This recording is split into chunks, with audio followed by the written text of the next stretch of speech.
All right, class. One of the topics we talked about was power balance. Now we're going to look at it in a moment and get an idea for what the power balance looks like, how we might get to it in the scan tool. In class, I will talk about some of the other things that there are or that there might be and different ways you might have heard of doing it. But this is going to be the recommended procedure for almost every modern vehicle. And when I say modern, I mean pretty much from 2000 to 2005 and forward. Um, there's a lot of reasons why. Things like washing down the cylinders, putting fuel in the oil, all things we want to be conscious of and avoid. Now, uh, so we're going to get to see exactly what the primary concerns or the primary way of viewing a power balance would be. And as we take a look at it, I'll explain a little bit of what's going on. So right here, I have the Maximus 3.0, and we're going to do a power balance test. We have a Ford F350. We're making sure that all of the information here matches the vehicle. So I'm happy with what I see. I press diagnose. It's going to tell me put the ignition in certain settings. So I hit yes. Again, we make sure everything matches. I hit yes. And then I'm going to hit health report. This way I can see all the modules the vehicle has, as well as any codes that might be there. Now, you're always going to go into the PCM for a power balance function. But it's always good to see what modules does the vehicle have, what other codes. Later in the class, we'll talk about how things might interact. So we'll go into PCM and hit enter. Now, it gives us all these options: reading codes, clearing codes, data stream. We're going to go to special function. In Matco, that's where they hide it.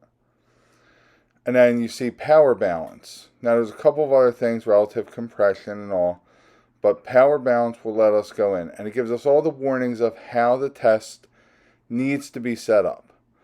A couple of things. You're really going to want an engine that's warmed up at operating temp. You're going to want to shock the wheels, make sure it can't go anywhere. You're going to want to raise the RPM, preferably in gear. So that means you're having your foot on the brake,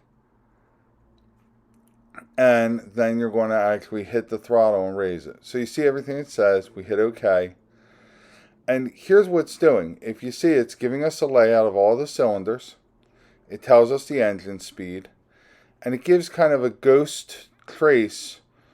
And so this would give you an indicator if a cylinder were to be producing less power than all the others. So it's watching that as it goes through. And what we would normally do in a real live test is we would then also have somebody go in and raise the engine speed, or we would sit in, we would hit the throttle. And by raising that engine speed, we would get to see, as the engine moved at different RPMs and different loads, if different cylinders started contributing less over time. Now, it really is only comparing cylinder to cylinder, and it's doing it by measuring the speed of the crankshaft after every power pulse. So this is not an in-all and end-all, but it is a very good, easy starting way to see if, as an engine gets loaded, if it runs, maybe even on a test drive, if there's a problem. And on a test drive, obviously, you're not going to look at this while you're driving.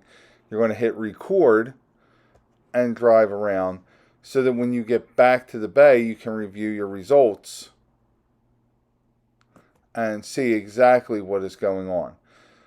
So this is a power balance test. This is how we do it. This is how we use the scan tool.